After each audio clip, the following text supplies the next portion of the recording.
जय हिंद साथियों, नमस्कार। कैसे हो आप सभी? स्वागत है आप सभी का हमारे YouTube channel TKM educational platform पर। साथियों, रोजाना की तरह आज के भी इस क्लास में हम देखने वाले हैं जीके के कुछ महत्वपूर्ण प्रश्न, यानी सामान्य ज्ञान के कुछ महत्वपूर्ण प्रश्न। तो जो भी विद्यार्थी BSTC एग्जाम 2024 की तैयारी कर रहा है वह एक बार इस क्लास को जरूर देखे और अंत तक जरूर देखे। और अगर आप चैनल पर नए हैं तो चैनल को सब्सक्राइब भी जरूर करें और अंत में कमेंट करके ये जरूर बताइए कि आपके इन प्रश्नों में से कितने सही हो रहे हैं, जिससे आपको इन प्रश्नों के माध्यम से आपको पता चलेगा कि आपकी तैयारी कितनी है। तो चलिए शुरुआत करते हैं आज की इस क्लास की। तो प्रश्न नंबर 1 है, निम्नलिखित में से कौन सी खारी पानी की झील नहीं है? हमें ऑप्शन में क्या दे रखा है? सांबर, पचपदरा, कायलाना या फिर लूणकरणसर। तो आपको इन चार ऑप्शनों में से बताना है निम्नलिखित में से कौन सी खारी पानी की झील नहीं है। ओके, तो आपका इस प्रश्न का जो राइट आंसर हो जाएगा साथियों वह हो जाएगा आपका ऑप्शन नंबर सी। कौन सा हो जाएगा? ऑप्शन नंबर सी जो है आप सभी का क्या हो जाएगा? राइट हो जाएगा। कायलाना झील जो है खारे पानी की झील नहीं है। ये कौन सी है? मीठे पानी की झील है। बाकी तीनों झीलें सांबर, पचपदरा और लूणकरणसर, तीनों झीलें किसकी हैं? खारे पानी की झीलें हैं। किसकी झीलें हैं? खारे पानी की झीलें हैं। इसके अलावा साथियों मैंने पिछली वीडियो के अंदर एक क्लास भी छोड़ रखी है खारे पानी की झीलों की ट्रिक की, तो आप खारे पानी की झीलों को ट्रिक के माध्यम से भी याद कर सकते हैं। तो मैं उस ट्रिक को एक बार दोबारा से बता देता हूं। ट्रिक है हमारी साड़ी का पल्लू, साड़ी का पल्लू कुत्ता फाड़े रे, कुत्ता फाड़े रे, साड़ी का पल्लू कुत्ता फाड़े रे। तो सात से हो जाएगा हमारा सांबर झील। कौन सी हो जाएगी? सांबर झील। डी से डीडवाना, डी से डीडवाना, का से कायलाना, पै से पचबद, सॉरी, का से कावोद। कौन सी हो जाएगी? कावोद। पै से पचपदरा, लू से लूणकरणसर, कू से हो जाएगी कुचामन, ता से हो जाएगी ताल छपर, फा से फलोदी हो जाएगी, डे से डेगाना और रे से रेवासा। तो ये सारी झीलें किसकी हैं? खारे पानी की झीलें हैं। और इसके अलावा जो सारी झीलें बच गई वो किसकी हो जाएंगी? आपकी मीठे पानी की हो जाएगी। अब आपको इनमें से कोई से भी प्रश्न पूछ लें, कोई सी भी झील दे दे, आप आसानी से बता सकते हो कौन सी खारे पानी की झील है और कौन सी मीठे पानी की झील है। ओके, तो इस प्रश्न का राइट आंसर कौन सा हो जाएगा? ऑप्शन नंबर सी जो है आपका क्या हो जाएगा? राइट हो जाएगा। कायलाना झील जो है कौन सी झील है? मीठे पानी की झील है। बाकी तीनों झीलें किसकी हैं? खारी पानी की झील है। चलते हैं नेक्स्ट प्रश्न की ओर। अगला प्रश्न है, कुंभलगढ़ और गोगुंदा के मध्य स्थित पठार है? मेसा का पठार, छप्पन का पठार, उड़िया का पठार या फिर भोराट का पठार। तो इस प्रश्न का जो राइट आंसर हो जाएगा साथियों वह हो जाएगा आपका ऑप्शन नंबर डी। कौन सा हो जाएगा? ऑप्शन नंबर डी जो है आप सभी का क्या हो जाएगा? राइट हो जाएगा। कुंभलगढ़ और गोगुंदा के मध्य कौन सा पठार स्थित है? बोराट का पठार स्थित है। कौन सा पठार स्थित है? बोराट का पठार स्थित है। और ये प्रश्न कई बार एग्जाम के अंदर पूछा गया, BSTC एग्जाम के अंदर, तो इसका आपको क्या खास ध्यान रखना है। कुंभलगढ़ कहाँ पर स्थित है? राजसमंद के अंदर। गोगुंदा उदयपुर के अंदर। कुंभलगढ़, राजसमंद से गोगुंदा, उदयपुर के मध्य कौन सा पठार है? बोराट का पठार है। चलते हैं अगले प्रश्न की ओर। अगला प्रश्न है, राजस्थान का कानपुर किसे कहा जाता है?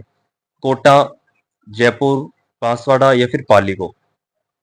तो साथियों राजस्थान के कानपुर, तो राजस्थान का कानपुर हो जाएगा कोटा। का से कानपुर, का से कोटा, कौन सा हो जाएगा? कोटा को क्या कहा जाता है? राजस्थान का कानपुर कहा जाता है, क्योंकि यहाँ पर जो है चमड़े का सर्वाधिक उत्पादन किया जाता है, यानी चमड़े के सर्वाधिक कारखाने स्थित है कोटा के अंदर, इसलिए कानपुर कहा जाता है किसे? राजस्थान का कानपुर, किसे? कोटा को।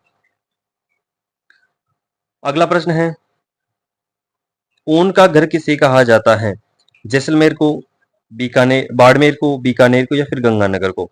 तो इन चार ऑप्शनों में से आपको बताना है कि ऊन का घर किसे कहा जाता है।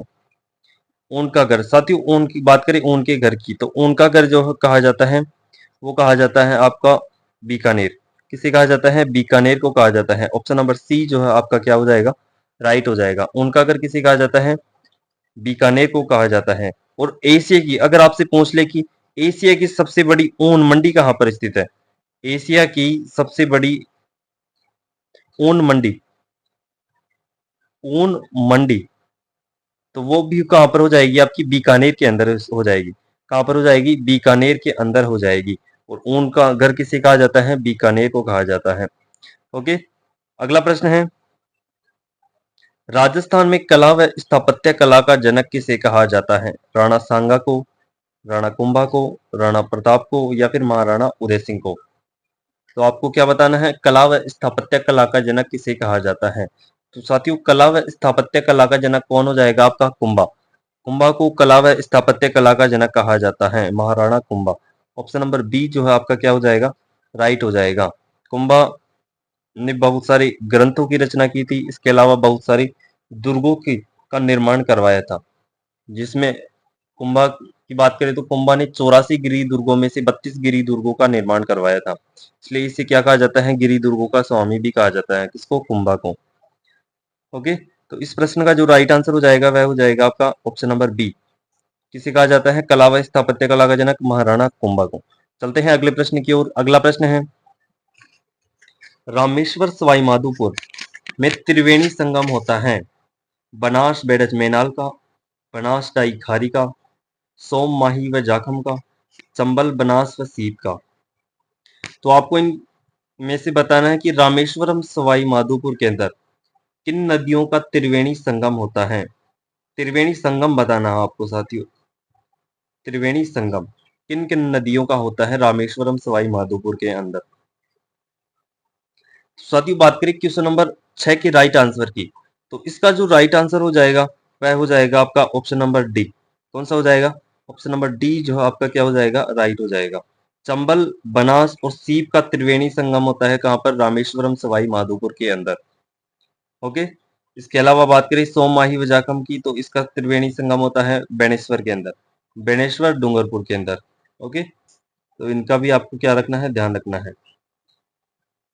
तो रामेश्वरम सवाई माधोपुर में किन नदियों का त्रिवेणी संगम होता है? चंबल, बनास और सीप का। ऑप्शन नंबर डी जो है आपका क्या हो जाएगा? राइट हो जाएगा। चलते हैं अगले प्रश्न की ओर। अगला प्रश्न है, हवा महल का निर्माण किसने करवाया था? सवाई जय सिंह ने, सवाई राम सिंह सेकंड ने, सवाई प्रताप सिंह ने या फिर माधो सिंह ने? हवा महल के बारे में बताना है। हवा महल का निर्माण किसने करवाया था? हवा महल कहाँ पर स्थित है? जयपुर के अंदर, जयपुर शहर के अंदर स्थित है हवा महल। 5 मंजिला इमारत है। कितने मंजिला? 5 मंजिला इमारत है और 953 खिड़कियां हैं इसके अंदर, इस हवा महल के अंदर। ओके, तो इसका जो निर्माण करवाया था साथियों, उस वह करवाया था किसने? सवाई प्रताप सिंह ने। किसने करवाया था? सवाई प्रताप सिंह ने करवाया था। ऑप्शन नंबर सी जो है आपका क्या हो जाएगा? राइट हो जाएगा। और सवाई प्रताप सिंह की बात करें तो वे कहाँ के शासक थे? आमेर के शासक थे, जयपुर के शासक थे, जयपुर के कछवाहा शासक थे। कौन? सवाई प्रताप सिंह। अगला प्रश्न है, मेवाड़ भील कोर की स्थापना कब की गई थी? 1841 ईस्वी में, 1876 में, 1844 ईस्वी के अंदर या फिर 1883 ईस्वी के अंदर? तो आपको क्या बताना है, मेवाड़ भील कोर की स्थापना कब की गई थी? तो मेवाड़ भील कोर की स्थापना की बात करें तो साथियों वह हो जाएगा आपकी 1841 ईस्वी के अंदर। कब की गई थी? 1841 ईस्वी में मेवाड़ भील कोर की स्थापना की गई थी, यानी भीलों पर नियंत्रण के लिए अंग्रेजों द्वारा इस मेवाड़ भील कोर की स्थापना की गई थी। कब की गई थी? 1841 ईस्वी के अंदर। ऑप्शन नंबर ए जो है आपका क्या हो जाएगा? राइट हो जाएगा। चलते हैं अगले प्रश्न की ओर। अगला प्रश्न है, हरिकेली नाटक की रचना किसने की? ऑप्शन में हमें क्या दे रखा है? ऑप्शन नंबर ए के अंदर है अजय राज चौहान, बी के अंदर है अर्णोराज ने, सी के अंदर विग्रहराज चतुर्थ ने या फिर डी के अंदर पृथ्वीराज चौहान ने? साथियों, बात करें हरिकेली नाटक की, तो हरिकेली नाटक की जो रचना की थी वह की थी आपकी विग्रहराज चतुर्थ ने। किसने की थी? विग्रहराज चतुर्थ ने की थी हरिकेली नाटक की रचना। ऑप्शन नंबर सी जो है आपका क्या हो जाएगा? राइट हो जाएगा। चलते हैं अगले प्रश्न की ओर। अगला प्रश्न है, सत्यार्थ प्रकाश ग्रंथ की रचना किसने की थी? स्वामी दयानंद सरस्वती ने, सुभाष चंद्र बोस ने, मोतीलाल तेजावत ने या फिर गोविंद गिरी ने? तो दोस्तों, क्वेश्चन नंबर 10 का जो राइट आंसर हो जाएगा वह हो जाएगा आपका option number A. Satyarth Prakash ग्रंथ की रचना किसने की थी? स्वामी दयानंद सरस्वती ने। किसने की थी? स्वामी दयानंद सरस्वती ने सत्यार्थ प्रकाश ग्रंथ की रचना की थी। ओके, तो इसका ऑप्शन नंबर ए क्या हो जाएगा आपका, राइट हो जाएगा। अगला प्रश्न है, मारवाड़ के किस शासक ने सर्वप्रथम मुगलों की अधीनता स्वीकार की थी? ऑप्शन में क्या है हमारे पास, राव मालदेव ने, राव सिंहा ने, मोटा राजा उदय सिंह ने, या फिर राव गांगा ने। तो आपका जो राइट आंसर हो जाएगा, इस प्रश्न का जो राइट आंसर हो जाएगा साथियों, वह हो जाएगा आपका ऑप्शन नंबर सी। कौन सा हो जाएगा, ऑप्शन नंबर सी जो है आपका क्या हो जाएगा, इस प्रश्न का राइट आंसर हो जाएगा। किसने की थी सर्वप्रथम मुगलों की अधीनता मारवाड़ के किस शासक ने? तो मोटा राजा उदय सिंह ने। किसने की थी? मोटा राजा उदय सिंह ने। तो आपका ऑप्शन नंबर सी जो है आपका क्या हो जाएगा, राइट हो जाएगा। यानी चंद्रसेन के बाद में कौन सी शासक आते हैं मारवाड़ के? मोटा राजा उदय सिंह। यानी जोधा, जोधा के बाद में बीका जाकर बीका था बीकानेर के अंदर, बीका के बाद में सातल, सातल के बाद में सुजा, सुजा के बाद में आता है गंगा, गंगा का मालदीव, मालदीव के बाद में क्या आता है? चंद्रसेन, चंद्रसेन के बाद में आता है मोटा राजा उदय सिंह। तो इस मोटा राजा उदय सिंह ने मुगलों की अधीनता स्वीकार की थी। अगला प्रश्न है, 33 करोड़ देवी देवताओं की साल स्थित है मंडोर के अंदर, बीकानेर के अंदर, माउंट आबू में, या फिर चित्तौड़गढ़ के अंदर।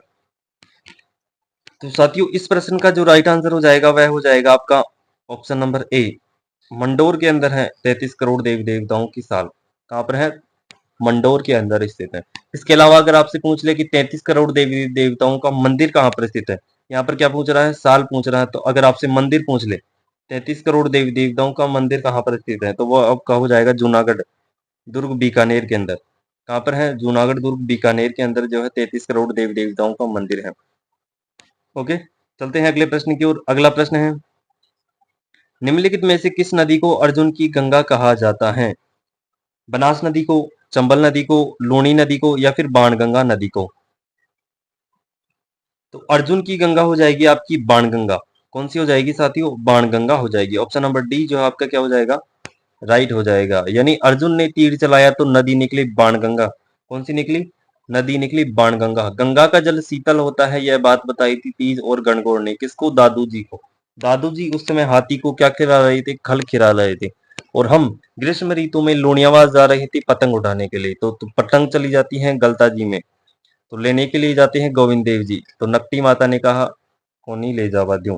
यानी ये सारे मेले मंदिर कहाँ पर स्थित है? जयपुर के अंदर स्थित है। ओके, तो अर्जुन की गंगा किसे कहा जाता है? बाणगंगा को कहा जाता है। ऑप्शन नंबर डी जो है आपका क्या हो जाएगा, राइट हो जाएगा। अगला प्रश्न है, मारवाड़ के किस शासक को हसमत वाला राजा किसे कहा जा गया है?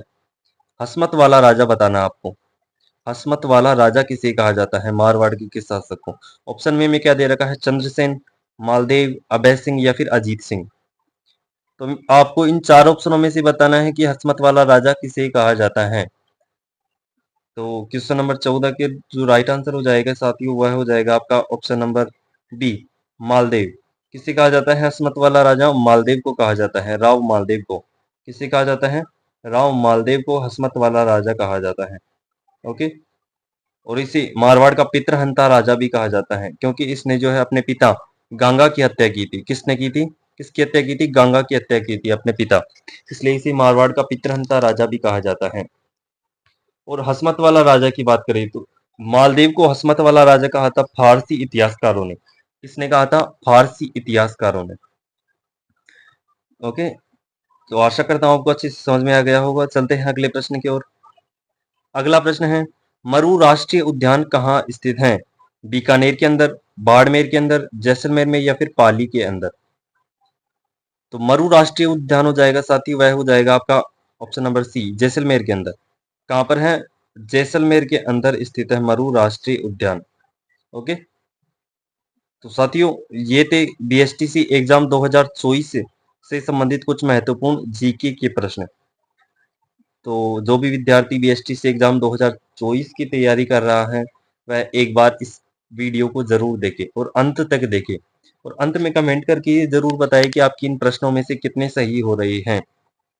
ओके, और अगर जो भी विद्यार्थी शुरुआत से हमारी वीडियो को देख रहा है तो आपको अधिकांश प्रश्न बीएसटीसी एग्जाम के अंदर अधिकांश प्रश्न हमारी इन वीडियो के अंदर से ही मिल जाएंगे।